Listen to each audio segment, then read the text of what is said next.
Neno la Mungu ni chakula cha kiroho. Tunakihitaji kila siku na kila saa. This says now is the time for salvation. Hata hivyo, kusoma tu neno haitoshi. Wakristo wa zama hizi ambao wanaliitia kwa jina la Mwenyezi Mungu wanastahili kuanza kumwelewa Mungu ambao anaabudu. Tunafaa kusoma kwa kina ili tuweze kuelewa na kupata utambuzi kamili. Kumcha Mungu ndio chanzo cha hekima. Mwanadamu daima ni wakuasi. Lakini furaha kuu ni kwamba Mungu daima yu mwaminifu. Ungana na Sitati pamoja na walimu wa Biblia kila Ijumaa saa 1 hadi saa 2 jioni katika uchambuzi wa Biblia wa kusaidia kufafanua na kuchambua maandiko matakatifu. Uchambuzi wa Biblia. Tuchambue, tuelewe, tushamiri.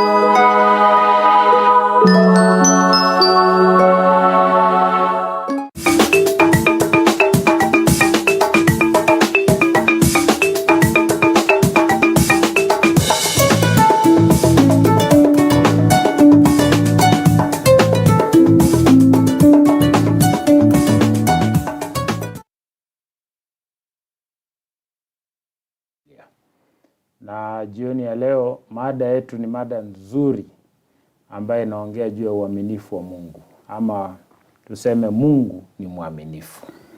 Na kama ilivyo ada yetu, jioni hii pia tungependa kwamba hata wewe ufaidike, kwa sababu maneno yaliyosemwa katika kitabu cha Yoshua ni maneno ambayo hata sisi yametushtusha sana. Hatukujua kwamba kumbe kitabu cha Joshua kinahusiana nasi haswa katika Ukristo wetu, na kimelenga vitu ambavyo tunastahili kuvifanya kama Wakristo. Mimi kusema ukweli na walimu wenzangu nafikiri tumefaidika sana. Na sisi pia tunakukaribisha wewe ili pia ukawe mwenye faida kwenye maneno yatakayosemwa. Na pengine kabla tufanye ombi nimlete mwalimu ambaye tuko naye katika uchambuzi wa Biblia. Leo watu wengi nafikiri shughuli zimekuwa nyingi. Christmas imekaribia, sasa watu wako hapa na pale, lakini niko naye mwalimu Eric Ongaga Onyancha. Mwalimu, karibu. Asante. Bwana Yesu asifiwe. Mpenzi mtazamaji, karibu ili kwamba tuwanufaika, tumuelewe namna gani Mungu alivyo mwaminifu. Amina. Mimi ni mwelekezi wa siku ya leo. Jina langu ni Peter Sitati. Kabla tuanze kipindi chetu, nikubali nifanye ombi ili tukaanze kirasmi. Takatifu Mfalme, Mungu wetu ambaye ni Mungu wa ajabu, muumba wa mbingu na nchi, leo hii na hata milele tunalisifia jina lako. Tunakushukuru sana kwa kuwa umetulinda na ukatujalia. Baba wetu, jioni hii mimi nakuomba tu kama rafiki kwamba kwa sababu umetuchagua sisi tukatumike katika kazi hii, tunaomba Roho yako Mtakatifu akateke mateka vichwa vyetu, na tunaponena yeye mwenyewe akanene kupitia kwetu. Kusudi lako litimie na watu wako wakaweze kubadilika maisha kwa sababu wamekusikia wewe. Jioni hii pia tunaomba hivi, hata sisi tunaosema mambo haya tukaweze kuyaelewa yakatufaidi katika Ukristo wetu.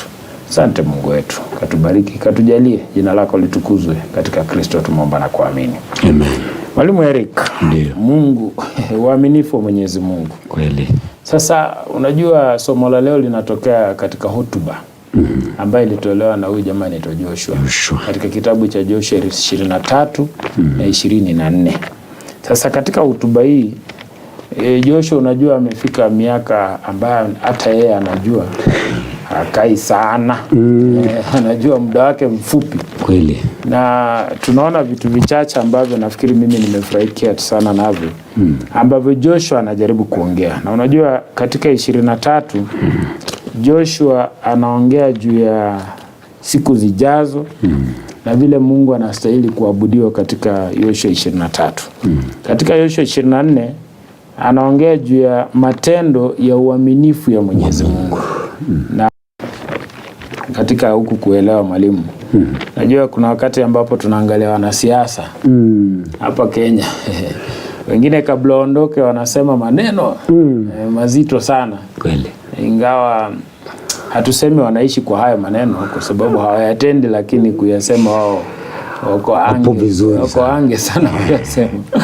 Sasa katika hotuba hii tunakuta kwamba huyu jamaa anaonyesha kwamba Mungu ni mwaminifu, kwamba vitu alivyovisema vimetimia. Sasa nafikiri mwalimu, katika hilo mtazamaji apate faida. Nashukuru mwalimu. Na umeanzia pabaya mno. Na gear 4 hapo. Yaani kusema kwamba unajua wanasiasa wengi wanatoa ahadi kocho nyingi tu. Lakini utenda kazi haba. Walisha zitoa. Mtazamaji apate faida. Nashukuru mwalimu. Na umeanzia pabaya mno. Na gear 4 hapo. Yaani kusema kwamba unajua wanasiasa wengi wanatoa ahadi kocho nyingi tu. Lakini utenda kazi haba. Walisha zitoa. Mwananchi wewe ni shahidi kama walitekeleza. Na unatoa zingine tena na utakuwa shahidi Mungu akikujali. Kile tusiende pale. Unaposoma kitabu kile cha Malaki 3:6. Ndio. Namtangaza Mungu kwamba yeye ni yule.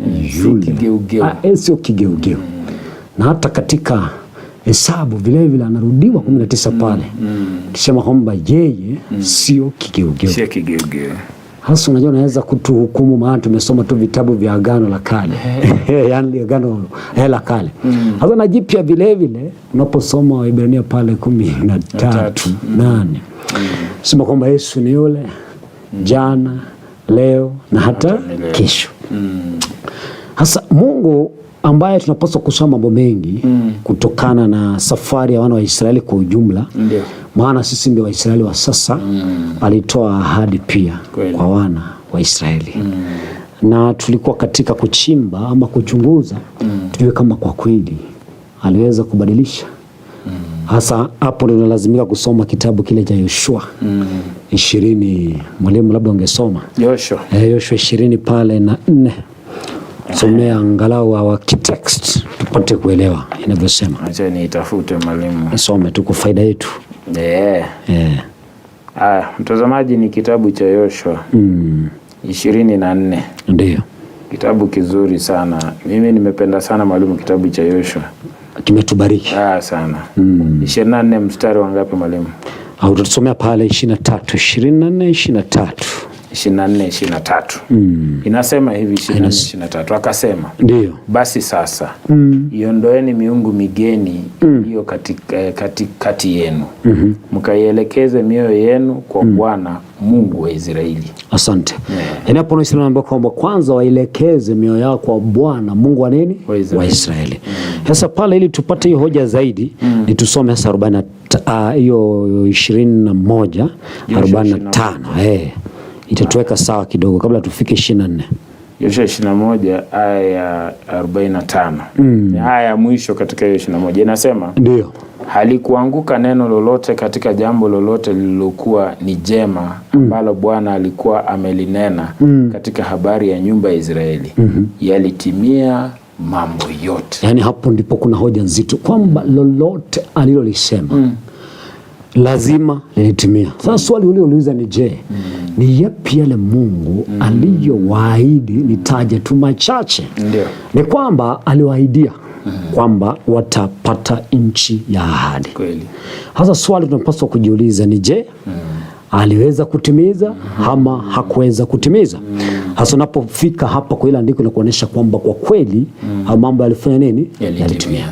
Lakini pili, alisema kwamba yeye atawapigania wana wa Israeli. Na hapo pia kuna tatizo sana. Nataka tujipiganie sana vita vya kiroho.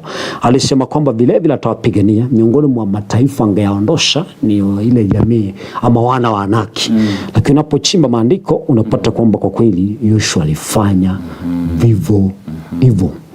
Lakini sio hivyo tu peke yake. Jambo jingine ambalo Mungu alipata kuahidi wana wa Israeli ni kwamba atakuwa pamoja nao. Na unapoangalia safari yote kwa ujumla mwanzo hadi pale mwisho, unapata kwa kweli Mungu alipata kuwa pamoja nao. Kwa hivyo Mungu ni yule yule, na alivyowaahidi wana wa Israeli ndivyo alivyotenda, na sisi anatuahidi hivyo hivyo. Mwalimu, katika Timotheo wa pili, ndio leo nafikiri na nafasi ndogo kuongea hapa na pale, sio ndogo, kubwa tu. Timotheo wa pili 2:11 mpaka 13 inasema ni neno la kuaminiwa. Ndio. Kwa maana kama tukifa pamoja naye tutaishi pamoja naye pia. Ndio. 12 kama tukistahimili tutamiliki pamoja naye. Amina. Kama tukimkana yeye naye atatukana sisi. Asante. 13 inamaliza ikisema kama sisi hatumwamini yeye hudumu wa kuaminiwa. Kwa maana hawezi kujikana mwenyewe. Hiyo kitu ni jaza sana. Mtendakazi anayekubaliwa na Mungu. Sasa kumbe tumeona mwalimu kwamba ahadi ya Mungu si tu kwamba ni ahadi. Inatimia kwa sababu Mungu hawezi jikana. Kweli. Yaani maana yake mwalimu, Mungu ni mwaminifu. Amina. Hakuna vile Mungu anaweza ahidi kitu kisitendeke kwa sababu hawezi rudi nyuma kwa ahadi zake. Bali na sisi. Sasa unaona Mungu akituambia kwamba atarudi tena. Atarudi tena. Ni kweli. Ndivyo ilivyo. Kuna aya kama mwalimu nisome pia kitabu cha nitafute ile tamu, Wakorintho wa kwanza 10:13. Ndio. Inasema hakuna jaribu lililokujia mwanadamu lisilo jambo la kawaida. Mbona kuweka mlango wa kutoka. Isipokuwa lililo kawaida ya wanadamu. Ila Mungu ni mwaminifu ambaye hata waacha. Unasikia, Mungu ni mwaminifu ambaye hata waacha mjaribio kupita mwezavyo. Lakini pamoja na lile jaribu atafanya na mlango wa kutokea ili muweze kustahimili. Kweli. Sasa ndio tunasema mwalimu, kama Mungu basi ni wa hivyo, mimi nang'ang'ana nini? Si ni muamini tu hii mambo yote anayoyasema yatimie katika maisha yangu. Kuna aya mwalimu, nikubali tu kabla nikupe nafasi. Leo tuna muda sana. Kuna aya ambayo mimi napenda sana, nimehubiri nafikiri mara hapa pale. Katika Wakorintho wa pili 1 mstari wa 18 mpaka 20. Inasema hivi 18, Wakorintho wa pili 1:18. Lakini kama Mungu alivyo mwaminifu, neno letu kwenu si ndio na sio. Unaona? Hapa anasema sio ndio na sio. Maana mwana wa Mungu Kristo Yesu aliyehubiriwa katikati yenu na sisi, yaani mimi na Silwano na Timotheo, hakuwa ndio na sio. Yaani hakuwa vitu viwili. Kisema alikimaanisha kama ni ndio ni ndio. Alafu bali katika yeye ni ndio. Kweli. Sasa 20 ndio hii sasa. Maana ahadi zote za Mungu zilizopo katika yeye ni ndio. Ndio. Yaani all promises in him are amen. Amen. Yaani ni ndio. Alafu anasema katika yeye ni amin. Mungu apate kutukuzwa kwa sisi. Kumbe ahadi za Mungu kukua zinatendeka kwetu sisi, ni Mungu anatukuzwa. Mungu anatukuzwa. Sasa swali tunajiuliza. Basi kama ni Mungu anatukuzwa, basi ina maana kwamba ahadi za Mungu hazitimii tu kwetu. Ahadi za Mungu zinatimia kwa sababu ndio tabia ya Mungu.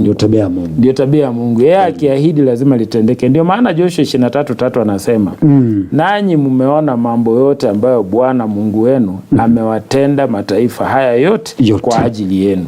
Kwa maana Bwana Mungu wenu ndiye aliyewapigania ninyi. Amina. Mwalimu, endelea. Nashukuru sana mwalimu, umetoa wanasema Waswahili, umetoa madini. Madini katika swala zima la kiroho. Kwamba Mungu ana tabia yake kwanza ni uaminifu. Hilo imekaa sawa kwamba tabia yake ni uaminifu. Na kitabu kile cha Korintho wa kwanza ulichotusomea, ulienda pale 13. Sasa ukirudi nyuma mwalimu, ni kwamba mambo hakutendewa wana wa Israeli. Ili kwamba yawe katika kumbukumbu ama historia tu. Yalitendewa ili kwamba nami na wewe tupate kusoma. Tunasoma nini? Kwamba ahadi zake zitasalia pale pale. Ina maana gani? Alisema katika kitabu kile cha Timotheo, samahani mwalimu, ni kitabu kile cha Matendo ya Mitume 1 kianzia pale 9 hadi 11. Anasema kwamba alipaa, in fact alionekana akipaa. Wakasema kwamba Yesu huyo Yesu mlivyomuona amepaa akienda atarudi tena kutuchukua. Kwamba na mimi nanipa faraja mwalimu. Maandiko umetoa nipa faraja mimi na mpenzi mtazamaji, naamini kwamba anakupa faraja. Kwamba tuzungumzie hadithi ngojera za Abunuwasi, la hasha. Maana yeye za jaba, anasema siku hizi za jaba, hapana. Maana yeye ni kwamba alipokwenda atarudi mwalimu vivyo hivyo. Sasa mwalimu, kuna kitu pia ningetaka pengine mtazamaji akielewa. Unajua Mungu kuwa mwaminifu haimaanishi hakuna kitu tunafanya. Sehemu yetu. Endelea mwalimu. Asante sana mwalimu. Ni kwamba kuna uwezekano tukadhani kwamba baada ya Mungu kuwa mwaminifu, sisi katika safari hii ya matumaini ni mashabiki. Lakini pia ieleweke kwamba hakuna kitu tutakachokifanya ili kwamba uokolewe. Kweli. Lakini kuna mambo Mungu amefanya. Sasa aliyoyafanya nasi kuna muitikio, inaitwa response. Kuna muitikio. Sasa na muitikio inaitwa nini? Response. Sasa hii response maana yake ni nini?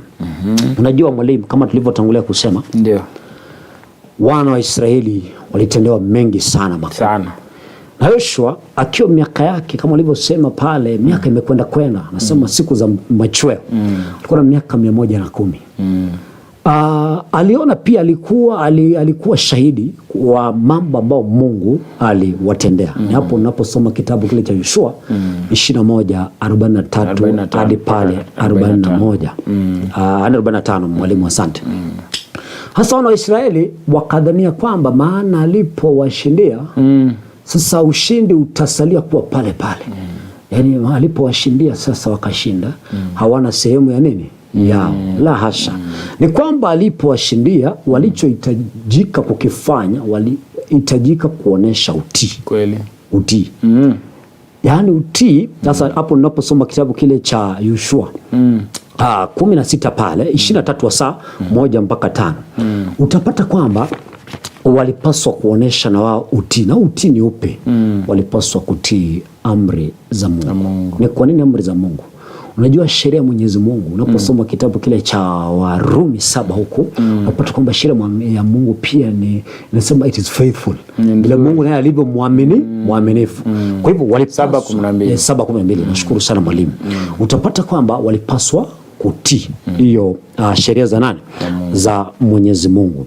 Sasa wao tatizo, na sisi kama tulivyo na hilo tatizo, tatizo ni kwamba unaweza kudhani kwamba tatizo la wana wa Israeli sisi hatuna. Ni kwamba tatizo lao ni la kwetu sasa hivi. Na tena kwanza letu ni mbaya zaidi hata kuliko la kwao.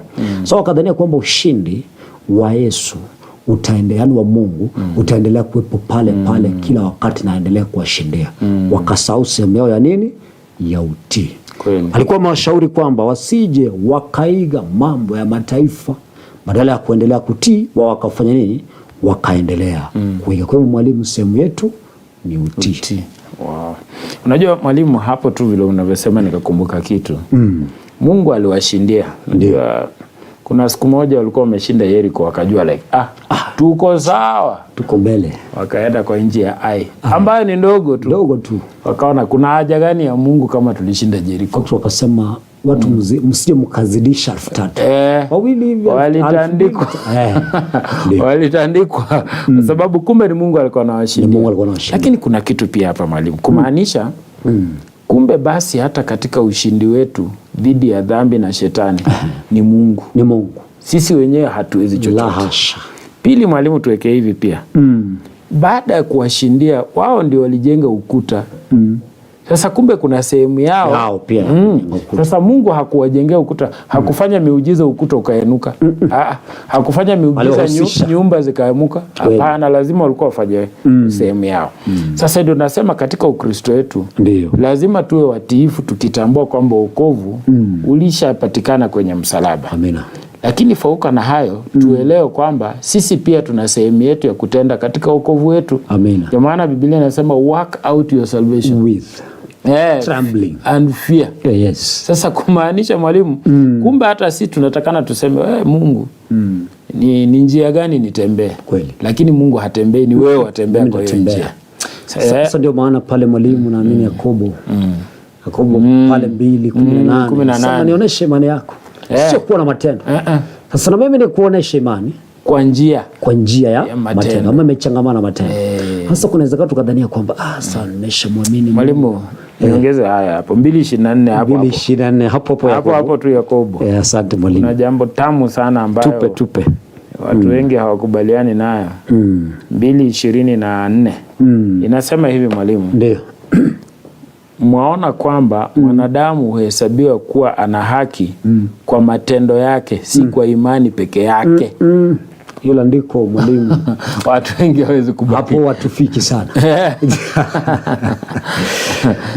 Kumbe tunahesabiwa haki hata kwa matendo pia. Kweli. Sasa mwalimu, hawa watu baada ya ushindi huo wamefika katika nchi ya ahadi. Ndio.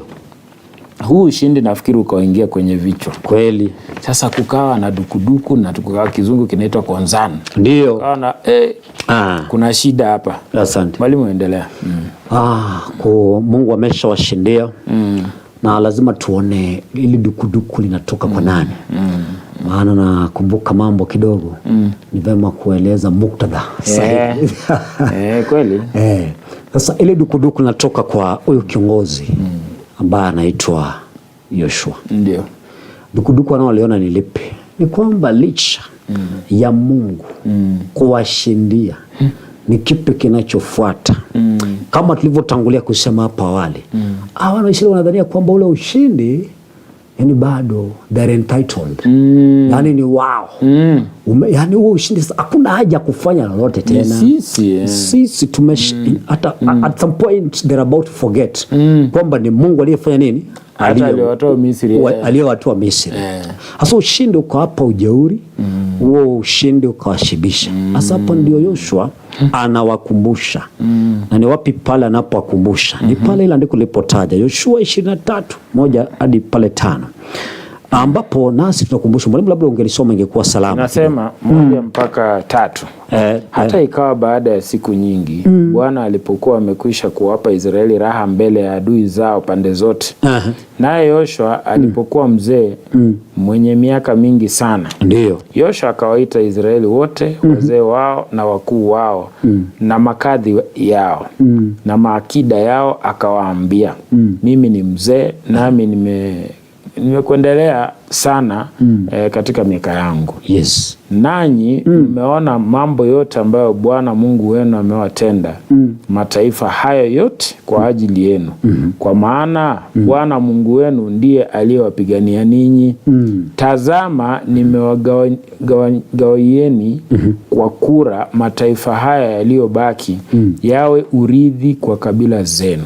Toka mto wa Yordani pamoja na mataifa yote niliyowakatilia mbali mpaka bahari kubwa upande wa machweo ya jua. Asante.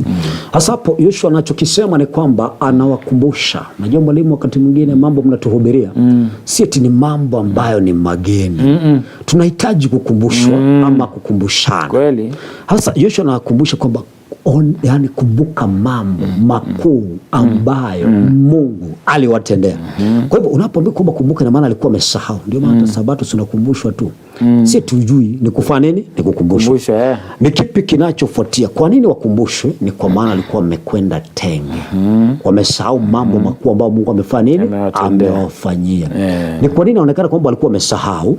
Ni kwa sababu utii wao, response yao haikuonekana kwa mambo makuu ambayo Mungu alifanya nini, aliwatendea.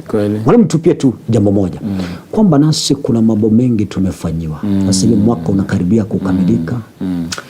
Na tunadhania ni kwa sababu ya kula vizuri hivyo. Tunadhani kwamba tumezingatia afya sana. Piga biashara. Na tumepiga biashara vizuri. Hapana. Ni kwamba ni kwa uwezo wa nani? Wa Mwenyezi Mungu. Na tuelewe kwamba tumepitia mapambano mengi. na tukashinda. Kuna uwezekano kusema tukashinda, lakini kweli ni kwamba sisi tukashinda. Tukashindiwa na nani? Na Mungu. Magonjwa pia ni mapambano tumeyapitia kwa kipindi kirefu. Changamoto za kifedha ni mapambano ambayo tumefanya nini? Tumepata kuyapitia. Lakini vema tuelewe kwamba tu aliyetushindania ni nani? Ni Mwenyezi Mungu. Sijui kama mwalimu kuna muda wa kusoma andiko moja. Wakorintho wa pili. Wakorintho wa pili. Tusome 10:3 mpaka 5. 10:3 mpaka 5. Ndio. Inasema mwalimu. Korintho wa pili inasema maana ingawa tunaenenda katika mwili hatufanyi vita kwa jinsi ya mwili. Asante. Hawa anaendelea akisema maana silaha za vita vyetu si za mwili bali zina uwezo katika Mungu hata kuangusha ngome. Ndio. Hawa anasema tukiangusha mawazo na kila kitu kilichoinuka kijiinuacho juu ya elimu ya Mungu na tukiteka nyara kila fikira ipate kumtii Kristo. Nashukuru sana kwa ile andiko. Kwamba sasa ifike kipindi tunaelewa kwamba ndio tulipitia mapambano, Mungu akatuwezesha, hatukushinda, lakini ni Mungu aliyetushindia. Kwa hivyo kila jambo tuliinue Kristo. Mwalimu, tena kuna hatari hapa. Hatari nayo tukabili ni kwamba sasa tukidhania tumeshinda, kwa hivyo hata kuna uwezekano tukadhania kwamba hata wokovu tutaupata kwa nguvu za nani? Zetu. Jambo ambalo ni Mungu ametufanyia unaposoma kitabu kile cha Efeso 2:5. Kwa hivyo lazima tuelewe kwamba sasa haya mambo yote, ushindi wote ni Mungu anatupatia, lakini tusije tukasahau mambo ambayo Mungu ametutendea. Mtazamaji, nafikiri kuongeza tu kwa maneno mwalimu Eric ameyasema, kumbuka kwamba ushindi wa Israeli ulitegemea mambo aliyotenda Mwenyezi Mungu. Amina. Haikumaanisha kwamba wao walikuwa wanajiweza. Ni Mungu tu aliwatumia ili wapate ushindi, na huo ushindi ni wao. Kweli. Alafu sikia hapa, kumbe basi na maana hata sisi tukimshinda shetani ni Mungu ametushindia. Lakini si kwamba sisi tumefanya. Na pia tujue hivi, huo ushindi dhidi ya shetani ni ushindi wetu. Lakini ni Mungu ameutenda. Lakini kuna kitu lazima pia mtazamaji upate kuelewa. Wokovu wetu ni Mungu ameufanya 100%. Tuelewe hivyo. Lakini pia tuelewe kitu kimoja kwamba wokovu wetu pia unahitaji sisi kujitoa kwa Mungu 100%. Kweli. Kama tunaelewa hapo mtazamaji. Ni jambo ni zito. 100% wokovu wa Mwenyezi Mungu. Yeye ameutenda 100%. Lakini sisi pia lazima tujitoe kwetu pia. Surrender. 100%. Amina. Sasa hivyo ndio sasa itafanya kazi. Pia tuelewe hivi. Ukisoma katika Wafilipi 2 mwalimu 11 mpaka 13 inasema na kila ulimi ukiri ya kuwa Yesu Kristo ni Bwana kwa utukufu wa Mungu Baba. Kuangaza kama mianga. Alafu anasema basi wapendwa wangu, kama vile mlivyotii siku zote, si wakati mimi nilipokuwapo tu, bali sasa zaidi sana mimi nisipokuwapo, utimizeni wokovu wenu wenyewe kwa kuogopa na kutetemeka. Asante. Alafu 13 anasema kwa maana ndiye Mungu atendaye kazi ndani yenu kutaka kwenu na kutenda kwenu kwa kulitimiza kusudi lake jema. Kumbe mwalimu, tumeelewa kumbe maneno tunayoyatenda sisi watu wanaona tumetenda, lakini anayetekeleza sisi ni Mungu aliye ndani yetu. Sasa shida ni hii mwalimu. Ikiwa Mungu mwenyewe mimi simwamini na roho yuko ndani yangu, ni nini kinatekelezwa? Naona inakuwa shida. Mwalimu. Kumaanisha matendo hata nikitenda jambo jema ni guesswork. Na mwisho mwalimu nitaangamia kwa vitu ambavyo nafikiria kwamba ninaweza vitenda kwa uwezo wangu. Sasa kumbe basi lazima nijisalimishe. Pili mwalimu, nielewe hivi. Kutia amri hakunipi wokovu. Sasa kumbe kutia amri lazima inaingia mahali. Kumaanisha wokovu unapatikana kwa neema, hiyo tunajua kabisa. Na inakuja kupitia kwa kazi ya Yesu iliyotimika msalabani. Sasa kumbe mimi kwa sababu ya shukrani ya kazi iliyotendeka msalabani, mimi ninatii. Unaona? Sasa kutia amri ni majibu ya mtu aliyemwamini Kristo aliyemfia msalabani. Sasa anasema sasa maisha ninayoishi ni tofauti. Sasa kumbe basi kutia amri mwalimu, unajua Warumi 3:20. Nafikiri kuna kitu inakisema. Hii aya naipenda sana. lakini tusome, maana kipindi ni uchambuzi wa Biblia. Usiposoma mwalimu katika mantiki yake ukwame hapo. Inasemaje mwalimu? 3 ngapi? 3:20. Nasema hivi, kwa sababu hakuna mwenye mwili atakayehesabiwa haki mbele zake kwa matendo ya sheria. Kwa maana kutambua dhambi huja kwa njia ya sheria. Sasa ndio kama ni hivyo basi mwalimu. Basi sheria sehemu yake ipi? Nipe mstari wa mwisho hapo. 31 nafikiri. 31. Biblia ambayo ni pumzi. Naanza na basi je. Nasema basi je. Tuaibatilisha sheria kwa imani hiyo. Sasa kama wokovu wangu unapatikana tu kwa imani kwa njia ya neema. Basi tunaibatilisha sheria kwa njia hiyo. Endelea kisema. Hasha. Kinyume cha hayo. Ndio. Twaidhibitisha sheria. Kumbe katika kumpenda Kristo na kumkubali kama mwokozi wa maisha yangu na kukubali kazi iliyotimia msalabani, mwisho mimi ninatii. Na katika kutii huku ni kumbe kusema basi sheria iliyokuwa imesema kwamba wewe ni mwenye dhambi, sheria ambayo ilikuwa inaniua, hiyo sheria basi katika Kristo hiyo sheria inasema sasa uko sawa. Amina. Sasa sheria yenyewe haijatanguka, bado inasema sasa unaishi vizuri. Nikianguka inaniambia wewe sasa nakuua. Sasa ni Kristo naye niokoa. Mtazamaji, tukimaliza sehemu hii tunasema hivi. Yule Mungu ambaye anatoa neema. Ndio ule Mungu baada anatoa nini? Haki. Huku mbele tunakokwenda tutaona kwamba Mungu huyu wa haki kumbe kuna kitu ambacho usipomuelewa vizuri hautajua. Mbona awe na hasira kama ni wa neema? Kweli. Mbona tena asemekane kwamba ana hasira, anaweza leta hata hukumu, na yeye ni Mungu mwenye upendo. Sasa tunaenda kuyaangalia, usiende mbali, tunaenda mapumziko.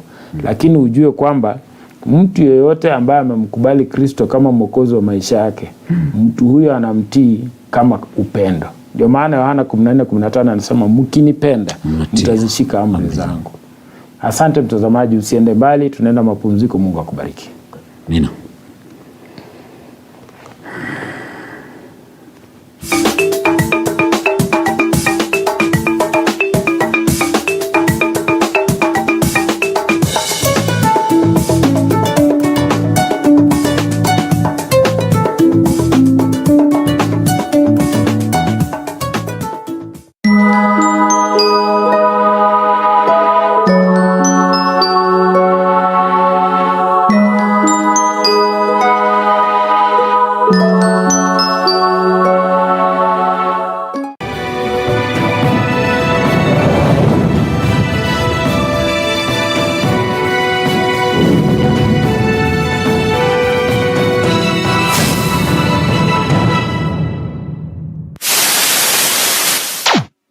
Hapo mwanzo kulikuwa na neno, na neno alikuwa kwa Mungu.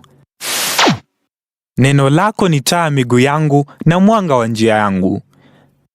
Ili kufahamu neno la Mungu, ungana nasi kila Ijumaa kutoka saa 1 hadi saa 2 jioni. Pambanue na kuchambua Biblia kwenye kipindi cha Uchambuzi wa Biblia. Lazima watu walimwengu wajue ya kwamba hukumu haikuji kama tishio. Ukiwa unatembea sehemu ambayo kuna mwangaza, sehemu ambayo inaonekana vizuri, basi una amani na una usalama. Sasa ndio tunaona kwamba kumbe basi yeyote anayejiita mchungaji lazima yeye atangulie mbele. Lazima yeye ndiye achukue hatari zote. Neno hili la Mwenyezi Mungu linaturekebisha.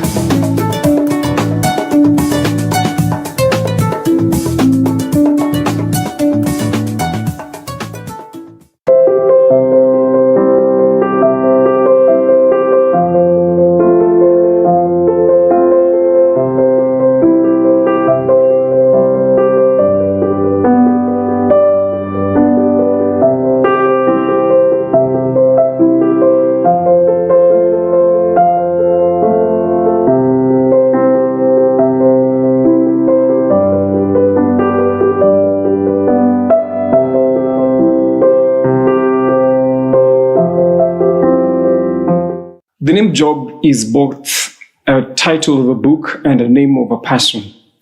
Job is known to be one of the giants of faith in the Bible. He is described as one who is blameless. He is one who is also described as one who is upright. A rare person in the current life of what we live in. But this man is not only an upright and blameless man, we also learn that he is also one who fears God and shuns evil. Job is one man whose life will be equated to the richest man in his time, but also a blameless man. Job stands out amidst all the many people who live in his time as one who stood out to stand with his faith. Where else do we find such people? Maybe in the book of Genesis, where you speak of Joseph. Maybe when we talk about people who are able to stand for their faith. Job in his life is tested and tempted to the point where even his closest person, who happens to be the wife, comes to try and test his faith. Beloved of God, the people that surround Job also tempt him to somehow see the guilt that comes in him and probably make him feel as a sinful person. Job will also respond in the book of Job 13 verse 15. He'll say, though he slay me, yet will I trust in him, but I will maintain my own ways before him, though he slay me. Job is convinced that whatever circumstance he's facing, whatever loss he has gone through, it is not something that can be equated to what God intends or what God can do in his life. Job will also say in his confession that he knows that his Redeemer lives and that he shall stand at the latter day on the earth. He feared God, he eschewed evil and avoided all these things. In other words, this person abstained or stayed away from sin. Job being the richest, Job being the blameless, Job being the upright man, Job being the one who fears God, has some lessons we can learn this moment. The first one I can just pick very fast to say that trust in God always.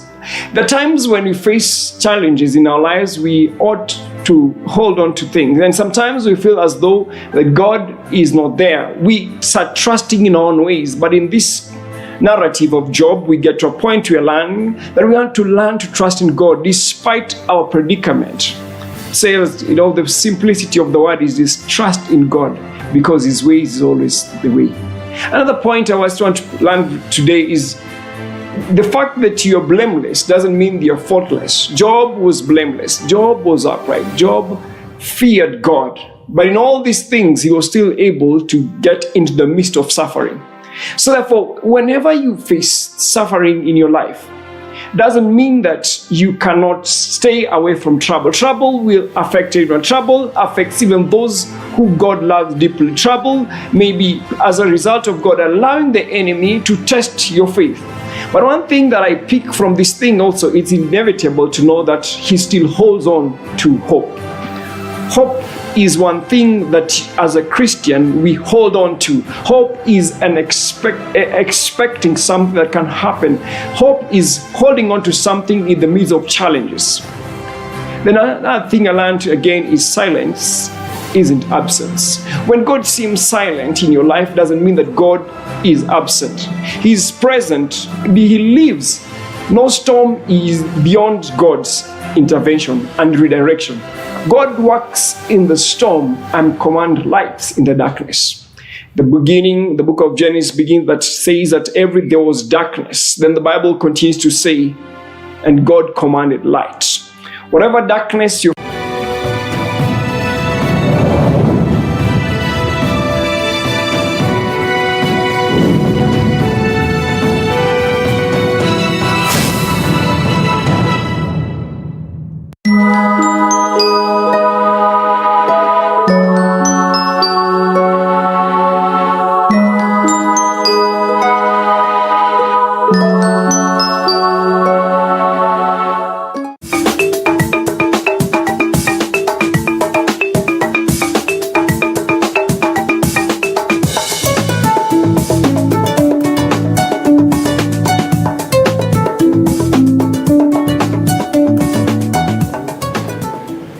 Mtazamaji, tunakukaribisha tena katika sehemu yetu ya pili ya uchambuzi wa Biblia.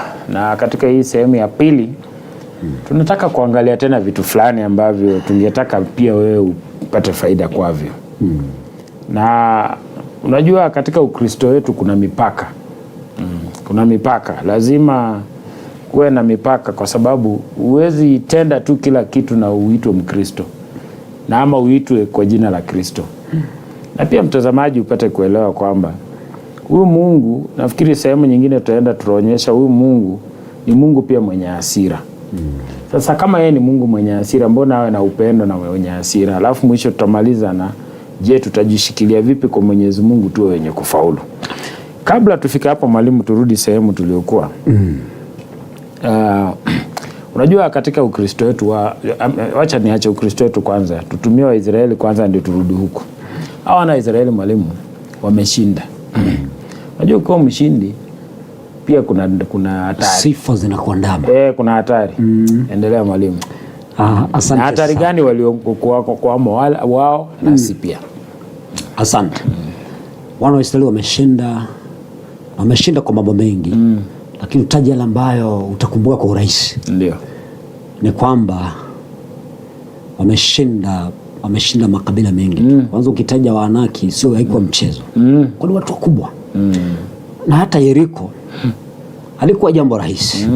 Lakini hata kuridhi ile nchi ya ahadi pia ni ushindi wa kipekee sana. Hasa wakati wameshinda pale, Mungu amewashindia, lakini wao wanadhania wao wakashinda, lakini aliyewashindia nani? Ni Mungu. Hasa Mungu anapowashindia wanafika kipindi pale, hata Mungu anasema kwamba mtakapofika pale mkafanikiwa, mkajenga nyumba nzuri au maandiko, msije mkafanya nini? Mkanisahau. Sasa wana wa Israeli kwa kweli wakamsahau Mungu. Wakaanza kuabudu baraka walizopewa na Mungu badala ya kutambua aliyewapa nini? Baraka. Hiyo ndio hatari nao tukabidhi. Unajua mwalimu, tunaongea mambo ya mbali sana. Hebu tuingie nyumbani kidogo. Wachungaji mstati amekuja pale kanisani mwenu, amepiga siku 10 za maombi kwa kipindi kirefu. Ndio. Miaka kama 10 tumekuwa na ajenda moja nao, omba kukuhusu wewe. Upate kazi. Na kwa kweli Mungu ni mwaminifu. Si mada inasema Mungu ni mwaminifu. Amekubariki na kazi. Sasa pale naanza kuabudu kazi. Muda na Mungu hatuna. Muda hata kanisani wakati mwingine tunaangalia kidogo, tukipoteza kazi itakuwa ni hatari zaidi kuliko kuja katika ibada. Lazima ni afadhali kutokuja ibada lakini upoteze kazi. Kuliko tupoteze nini? Kazi. Sasa hapo ndipo tunapoabudu baraka badala ya kutambua aliyetupa nini? Baraka. Tayari sana. Na mwalimu, sijui tena jambo jingine. Na tuongee tu. Mpenzi mtazamaji, ili tatizo unaweza kama limekupata at some point. Na sisi labda at some point mwalimu limefanya limetupata. Kweli. Sasa siwe ni kama hukumu vile, hatukuhukumu sisi. Nacho kuambia ni kwamba labda wakati ule huko unajua. Unajua. Yohana 9:41. Wakati ule huko unajua. Lakini sasa unasema unaona? Labda imekaa. Mwalimu, unajua hata sisi wakati mwingine pia tukipata vyeo, unajua kuna jamaa mimi umwangalia ambaye mimi wanasikia vizuri sana nikisoma hadithi yake. Kweli. Kiangalia katika Mwanzo 39 kuna jamaa anaitwa Yusufu. Ndio. Ameuzwa na mbu zake. Alipofika kule akapeana kwa nyumba ya Potifa ambaye alikuwa mkuu wa jeshi la Farao. Sasa katika kuishi katika nyumba hii ni kijana wa miaka 16. Akawa mwaminifu kwa Mwenyezi Mungu. Ndio. Na kumbe ukiwa mwaminifu kwa Mwenyezi Mungu pia yeye ni mwaminifu kwako. Kweli. Lakini si kwamba Mungu anahitaji uaminifu wako ili awe mwaminifu. Yaani uaminifu wake mwanzo. Sasa hata Mungu kuwabariki wana wa Israeli si kwamba alihitaji wamtii kwanza ndiye awabariki. Baraka zake ni ziko hapo, ziko wewe tu ndio utazidai. Sasa sikia hii mwalimu. Kwamba huyu kijana akawa yeye ndio mkuu wa nyumba ya Potifa. Potifa hata hakujua ana pesa ngapi kwenye benki.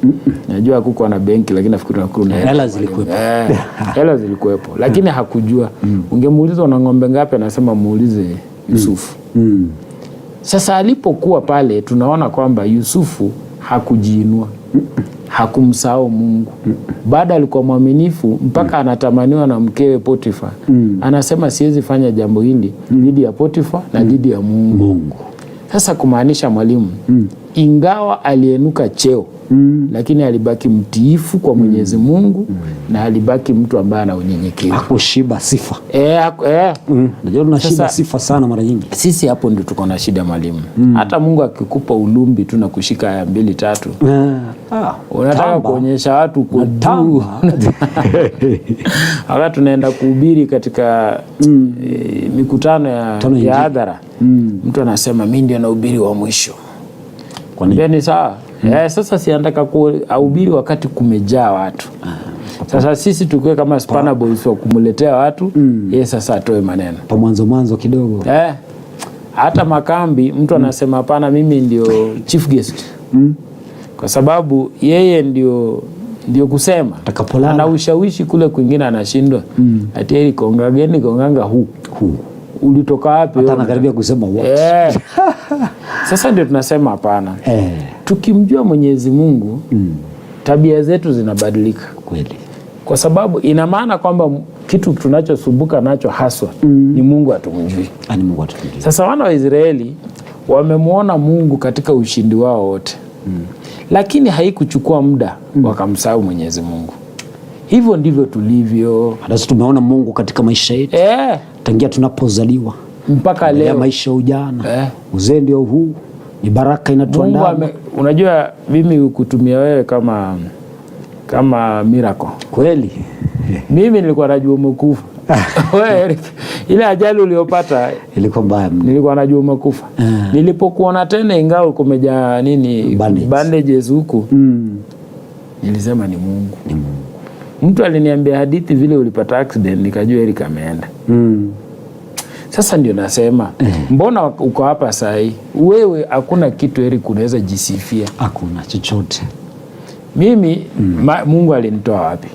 Mbali mwalimu. Ndiye aje anitumie katika hii kazi ya Ukristo, alinitoa wapi?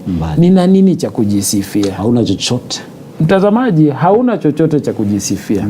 Yaliyotendeka mema yote katika maisha yako ni Mungu aliyeyafanya. Sasa ina maana kwamba wewe rudisha asante katika kumtii. Sasa utii, maisha yako ya utii ndio ushuhuda sahihi wa kuonyesha kwamba kweli umekubali Mungu alikuokoa. Amen. Mwalimu, sisi sio chochote, sio lolote. Sisi sio chochote. Si kwamba tuko kwenye hii runinga ati tunaweza. Wapo wengi. Mwalimu, je, nafikiri tuende katika Warumi 8. Kuanzia 35 hapo, alafu utupe. Mwalimu, nashukuru kwa kunikumbusha ile andiko. Na ndiko watu wameimba nyimbo kulihusu. Nasema kwamba je, ni kipi hichi kinaweza kunitenganisha na upendo wa Mungu? Hasa ni cheo. Mwalimu umetaja hapo cheo. Hasa ni kuinuka sana. Ni kazi. Sifa. Ni sifa. Unajua sifa nazo zikimiminika, inawezekana tukamsahau nani? Mungu. Yaani mwalimu, kwa kifupi ni kwamba haya yote nimeyataja, cheo, sifa, njaa, magonjwa, havitupasi kwa vyovyote vile kututenganisha na upendo wa Mungu. Na Mungu ni upendo. Yaani Mungu ni upendo. Tukimwelewa Mungu ni upendo, tutaishi hata maisha tofauti. Mungu ni upendo. Mwalimu, unajua ushindi wa Israeli, nafikiri kabla tusonge sasa. Ushindi wa Israeli ni kitu ambacho kilikuwa ni hakika na kitakuweko. Ndio. Mradi tu wao waendelee kumshikilia Mwenyezi Mungu kama kiranja wao wa kila jambo. Sasa haimaanishi Mungu hata washindia wasipomwamini, kwa sababu ni yeye aliyewarudia mara nyingi wao wakipotoka. Lakini ikiwa sisi mwalimu tutamshikilia Mwenyezi Mungu, ushindi ni wetu kwa hakika. Kwa hakika. Si kitu ambacho sasa tena tunafikiria. Sisi kwa sababu tumemshikilia Mungu, huko kwa Mungu kuna ushindi. Kuna ushindi. Ni kama uende kwa nyumba ya iko na chakula. Unalia njani huko kwa nyumba. Walipi labda akida ipo sawa. Sasa kwa Mungu ni hakika ni mahali pa ushindi, kwa sababu ushindi ndio kawaida ya huko. Kweli. Mwalimu, kuna huu Mungu wetu pia tunaarifiwa kwamba ana mipaka. Hataki tuishi freestyle. Sasa mwalimu, pengine umweleze mtazamaji apate kuelewa. Tukisema Mungu ni wa mipaka, na mipaka yenyewe ni mipaka ambayo inaonekana si kweli. Maana yake nini? Asante sana mwalimu.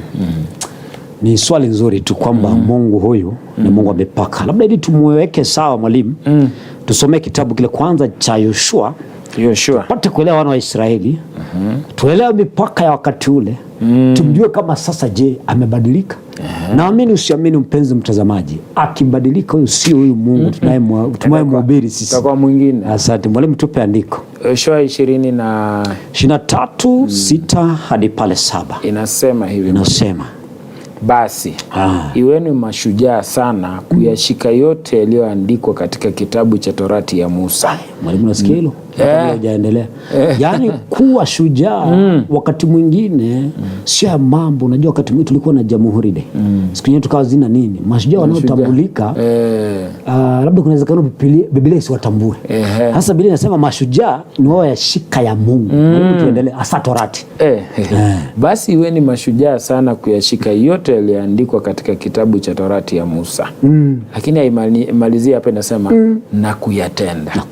Msiache kwa kugeukia upande wa kuume wala upande wa kushoto. Asante. 7 inasema msiingie kati ya mataifa haya, yaani haya yaliyobaki kati yenu, wala msitaje majina ya miungu yao, wala kuwaapisha watu kwa majina hayo, wala kuitumikia, wala kujiinamisha mbele yao. Mwalimu, andiko linanipa tafakari nzito kidogo, nipata kufikiria. Yaani wana wa Israeli Mungu ameshawashindia. Sasa anapowashindia haimaanishi kwamba waishi maisha yao wanayoyataka. Wanaambiwa kwamba hapa kuna mambo muhimu, nitaje tu machache. Msije mkainamia miungu yao. Kweli. Msije mkageuka mkakwenda tenge na mapenzi ya nani? Ya Mungu. Leo hii tunaweza kuambia Mkristo wa sasa, usije pia ukafanya ibada ya nini? Ya sanamu. Kumbuka nilitaja kwamba kuna watu siku hizi tukibarikiwa na kazi, Mungu ana nafasi katika maisha yetu. Sasa tunaanza kuabudu nini? Yaani kazi inakuwa ni kama Mungu tunafanya nini? Tunakaabudu. Kwa hivyo Mungu ana mipaka yake. Hii mipaka tena inakuwa ndio tabia yake.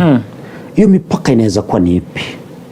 Unaposoma kitabu kile cha Kutoka, andiko la kawaida tu kabisa, labda umelisoma sana mpenzi mtazamaji, lakini hukujua kwamba ni mipaka ya Mungu. Kweli. Kutoka 20. Kasoma pale haya ya kwanza, ukashuka ukatiririka kwa uzuri kabisa, unapata mpaka wa kwanza, unaambiwa wewe mtu wa Mungu, usiwe na miungu mingine ila tu Mungu. Inashuka tena, unadhania amekuacha sasa, kuna karumu ka ibada ya sanamu hivi. Anakwambia wewe, kumbuka mimi ndiye Mungu niliyekutoa katika nchi ya nini? Ya utumwani. Usiwe na yani usichonge sanamu na ukafanya nini? Ukaisujudia. Sasa unadhania mambo yameishia hapo, yamenyooka kidogo. Anakushusha, anakukumbusha hata kuna wazazi. Anakushusha na kuambia hata usiibe. Anakushusha na kuambia kwamba kuna Sabato. Yaani anakushusha. Hiyo ni mipaka ya nani? Ya Mungu. Sasa mwalimu, watu wanadhania kwamba hasa mambo yaliisha na nani? Na Musa. Na Musa. Sasa kuna wanadhania kwamba mambo yalifanya nini? Yaliisha na Musa. Lakini pia tuliweke sawa. Kuna baadhi ya mambo yaliisha. Baadhi ya mambo yaliisha. Tunakubali. Baadhi ya nini? Ya mambo zinaitwa ordinances. Ukisoma kitabu kile cha Wakolosai 2:14. Lakini hii mipaka 10, amri za Mwenyezi Mungu ngapi? 10. Hizo zilikuwepo, zipo na zitaendelea kuwepo. Na mwalimu, unajua nini? Sababu ni tabia ya Mungu. Ni tabia nani? Ya Mungu. Kwa maana zikiondoka basi ina maana kama Mungu amebadilika. Na Mungu akibadilika sio yule basi tunayemfanya nini? Tunamhubiri. Na hii mipaka ya Mwenyezi Mungu, na watu wanadhania kwamba sasa baada ya Kristo kuambwa pale msalabani eti zikaisha. Ukisoma Mathayo 5:17 nasema mimi sikuja kuitangua nini? Torati ya nani? Ya Musa wala nani? Manabii. Kwa hivyo hiyo ni njia moja Mungu anatufundisha kwamba yeye, we cannot live as free molecules. Hapana. Katika huyu Mungu tunayemwabudu ni Mungu wa mipangilio.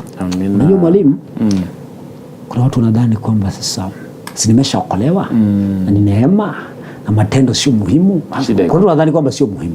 Sasa nikivalia hivi kwa Mhubiri anasema kwamba nothing is left for imagination. Yani ukimwona mtu hivi tu yani ni kama yupo ujumbe umefika. Ujumbe umeshafika yani ujumbe umeshafika. Sasa mtu anadhani kwamba anaweza valia hivi. Hapana. Mungu bado amepaka na kukumbusha ile Deuteronomy 22:5. Sema nguo. Tena unadhania sasa mwanaume basi naweza amua hata nikavalia rinda. Unadhani hivyo. Unaambiwa hapana. Mwanaume apaswa kuvalia mavazi ya nani? Ya mwanamke.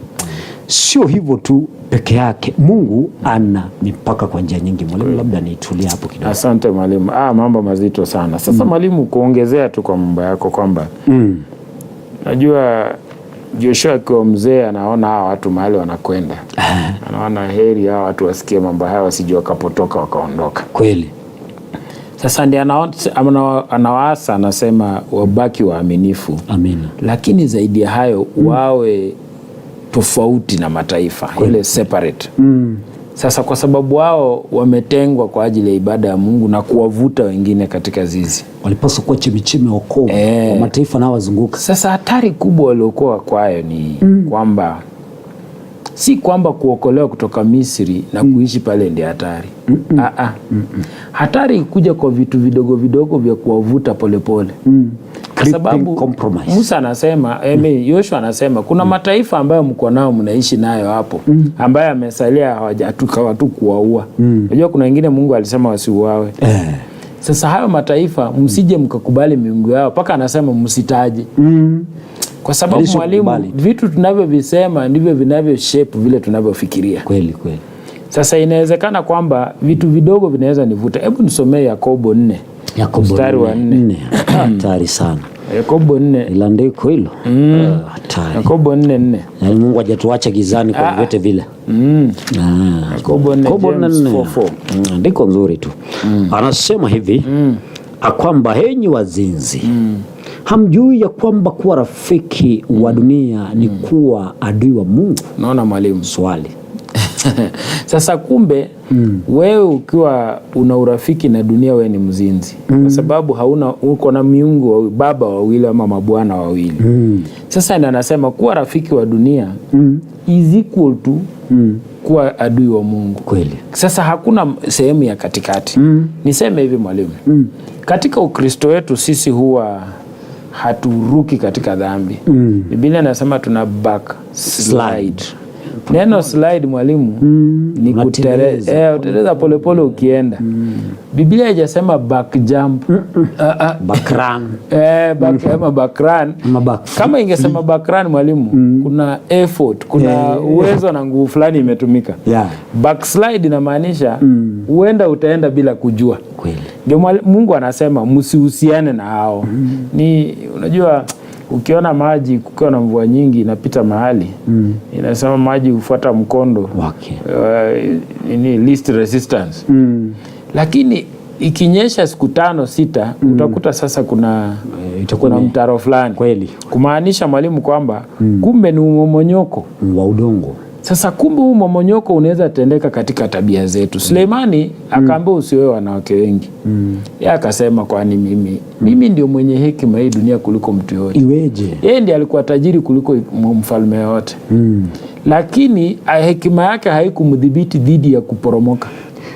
Na hiyo hekima akaabudu sanamu. Kweli.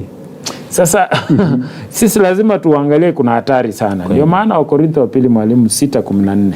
Wakorintho wa pili 6:14. Pia ndiko nzuri tu sana. Wakorintho 2:6-14. Wakorintho wa pili Biblia inasema hivi, msifungiwe nira pamoja na wasioamini. Kwa nini? Kwa jinsi sivyo sawasawa. Kwa maana pana urafiki gani kati ya haki na uasi? Unajua mwalimu, kuna kizungu kinasema sisi tunastahili kuwa na separate identity. Sasa kumaanisha we can mingle but we should not blend.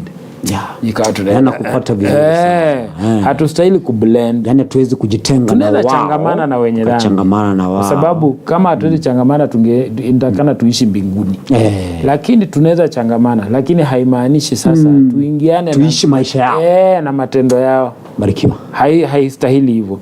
Halafu ndio tunasema hivi kwamba unajua sisi ni uzao mteule, taifa takatifu, watu wa milki ya Mungu. Sasa sisi tumetengwa ili tuyatende matendo mema ya watu wanaoitwa kwa jina la Mungu. Amina. Sasa kumbe maana tunasema hivi mwalimu. Unajua 23:7 ya hiyo Yoshua alisema, angalieni mnaongea nini.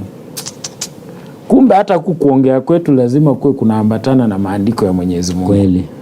Sasa kile tunachokisema ndicho kinachofanya kinachoongoza mawazo yetu na huenda pia tabia zetu zitafuata pale. Sasa ndio tunasema hivi. Wakati mwingine mwalimu, unafanya biashara na mtu anakuja kukuonyesha biashara aina fulani. Unaangalia hivyo unaona hii biashara iko sawa. Pato lipo vizuri. Unajua kuna rafiki yangu alichukua pesa ya church development. Akaenda akaweka kwa hii kitu hii ya juzi inaitwa Opticoin. Pesa ya kanisa ikaenda. Ikazama hivyo. Sasa nikimpigia simu, hachukui simu zangu. Na mimi si una ubaya, nataka tu kumuuliza unaendeleaje? Kwa sababu ni mgonjwa. Kweli. Sasa nataka kumuuliza unaendeleaje? Sasa ndio tunasema hivi basi. Lazima tuangalie kwamba shetani ni mjanja sana. Aweza kutuvuta tukaingia katika vitu ambavyo pengine hatukufikiria. Katika sehemu hiyo mwisho niseme hivi mwalimu kwamba lazima pia watu ambao wanaotuzunguka wawe ni watu ambao wanatupea moyo ya kumfuata Kristo. Pia tuwe na marafiki wa kutushika mkono. Na kwa sababu Yesu yeye ndiye alikuwa kielelezo, yeye ndiye tunastahili kumshikilia zaidi, kwa sababu tukimshikilia sisi mambo yatanyooka. Unajua spiritual boundaries will shape our war against Satan. Sure. Sasa tukiweka hizo boundaries huenda sisi ni washindi. Mwalimu, tunataka kwa sababu tuko na dakika 5 na penda tu useme mambo mawili. Hasira ya Mungu na pia je, tunaweza kujishikilia vipi kwa Mungu, alafu tusome maneno yaliyo hapa kwa dakika 2 za mwisho. Asante mwalimu kwa kunipa hiyo nafasi kwamba tuangazie hasira ya Mwenyezi Mungu. Ndio jambo ambalo naleta mchanganyiko kidogo. Akizingatiwa tujalielewa Biblia inasema nini.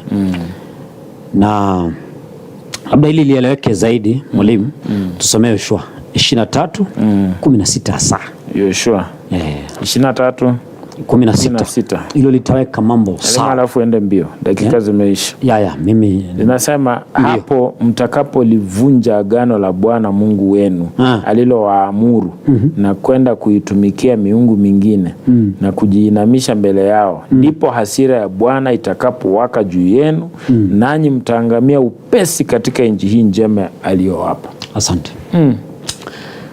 Unajua kuna watu tunadhani kwamba labda hasira ya Bwana Mungu atupendi. Hasira ya Bwana inadhihirika katika hukumu.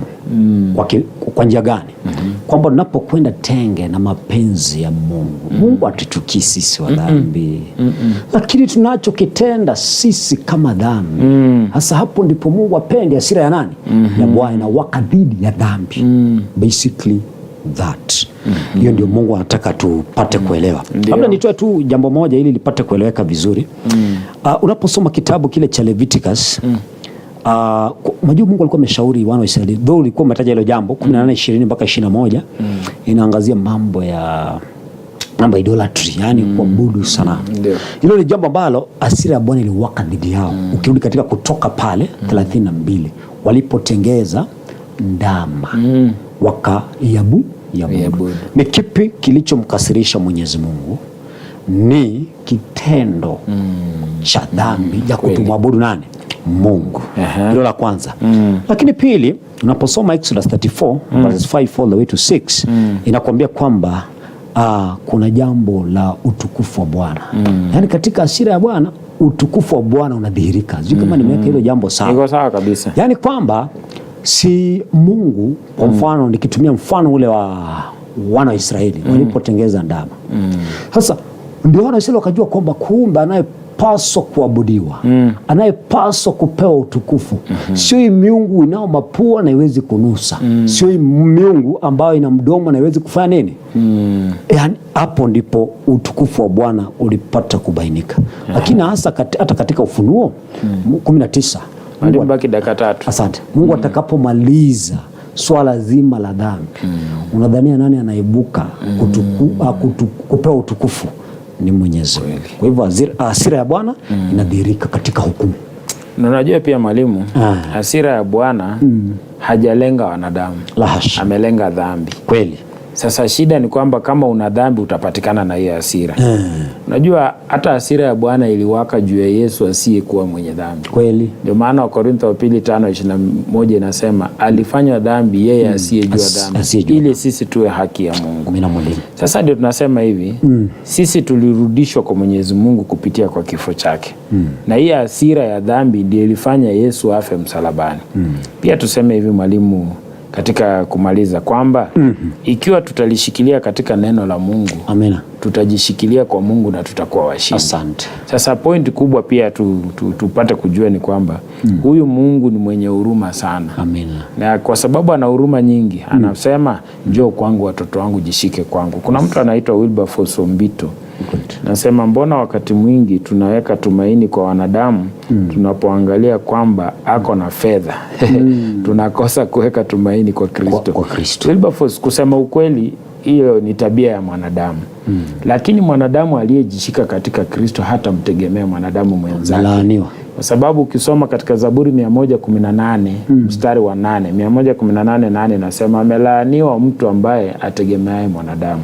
Sasa kumaanisha anayetegemea mwanadamu ni asiyemjua Mungu. Kweli. Lakini ukimjua Mungu, tabia zako na kila kitu kiko tofauti. Pia nauliza hapo unatoa jambo kubwa sana. Mchango mbona sawa. How can the fact that God is trustworthy and dependable help you navigate life's troubled waters when you do not see his actions clearly? Hakuna mwanadamu ambaye anaweza sema kweli na wana Mungu kikamilifu na muona hivi uso kwa macho. Ndio maana Mungu aliweka kwamba wanaomwabudu wamwabudu kwa imani. Amina. Sasa imani ni hakika ya kitu ambacho hujakiona, lakini kwa sababu unamjua Mungu unajua itatendeka. Amina. Sasa ndio maana yeye aliweka wanaomwamini wamwamini katika imani. Amina. Sasa hilo ndio jambo pengine watu wa mataifa hawezi lishika. Mwisho pengine Belden Bundi anasema let us trust in God more than human. Yeye anatoka kule Kitale. Asante. Sasa mwalimu, nafikiri mawazo ya mwisho tu halafu tukaweze kufunganya tuanze kuhubiri online. Asante. Mwalimu, nipenda kushukuru kwa hii nafasi, lakini niseme kwamba kuna andiko nalipenda tu. Unajua wakati Lot unajua hakujenga pale katika Sodoma, ni jambo linapaswa kueleweka. Alijenga hema yake ikielekea wapi? Ikielekea Sodoma. Milango ikaangalia wapi? Sodoma. Unajua hata wana wa Israeli mambo yalianza tu polepole. Inaitwa creeping compromise, yani polepole. Watu tuvalie vile wanavyovalia, tunaita kwa kwaja. Hata Wakristo wa sasa, mimi na wewe tumeanza mbona siku hizi mbona tusivalie kama wale wengine? Hata mbona muziki wetu, kwanza hapo kwa muziki, mbona muziki wetu kidogo umepungukiwa mdundo kidogo. Unapungukiwa nini? Mdundo kidogo. Wakaanza polepole. Sasa ndio maana siku hizi kwa watu wengi hatuoni kwamba hizi nyimbo tenzi za rohoni tuna kwamba hazina faida kwa maisha yetu. Wana wa Israeli hayo muda umeisha. Asante. Ndio yaliyowapata yani ilikuwa ni pole. Sasa nasi tuangalie tukijua kwamba Mungu ana mipaka katika maisha yetu. Mwalimu, nipate tu kumwambia mtazamaji kwamba alivyosema Yoshua kwa wana wa Israeli katika uzee wake, akawakumbusha uaminifu wa Mwenyezi Mungu. Akawakumbusha pia kwamba kuna vile kutaenda ikiwa wewe hautamtii Mungu. Sasa kumaanisha alijua kwamba watu hawa siku zijazo pengine wataenda kupotoka.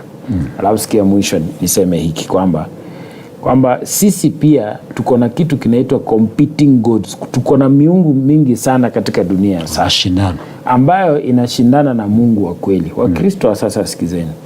Sisi tumwamini Mungu tu ambaye ni Mungu anayepatikana katika maandiko, tutakuwa washindi. Amen. Tusije tukakaa katika kanisa tufanye vitu hivi vyote mwisho tuhesabiwe sisi hatuendi mbinguni.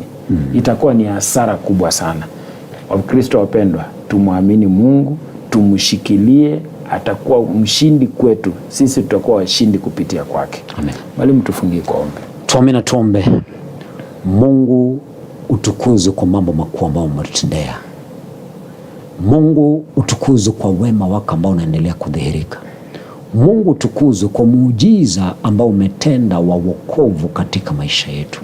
Lakini vile vile Mungu utukuzwe kwa sababu ya ukumbusho unaoendelea kuleta kwetu kwa njia ya watumishi na hata kupitia kwa maandiko na uvuvio wa Roho Mtakatifu. Tembea pamoja nasi. Mafanikio yote tunaweza kutumeafikia, tusije tukadhania kwamba tunapaswa kuyaabudu, bali tukutambue wewe ambao umeyaleta. Mungu wetu, na pale tumekwenda tenge, tuomba msamaha. Tuandae kwa ajili ya ujio wako kwa mara ya pili, na ni katika jina tukufu tumeomba na hata kuamini. Amen. Amen. Asante mtazamaji, sisi sasa tunafunga jamvi, tunataka tuende nyumbani. Lakini tunakutakia wikendi yenye mibaraka. Na tunaomba kwamba Mungu akushike mkono, akufanye Mkristo anayemwamini kikamilifu na kuishi maisha mataua ili usikose ufalme wa mbinguni. Amen. Mungu akubariki. Amen.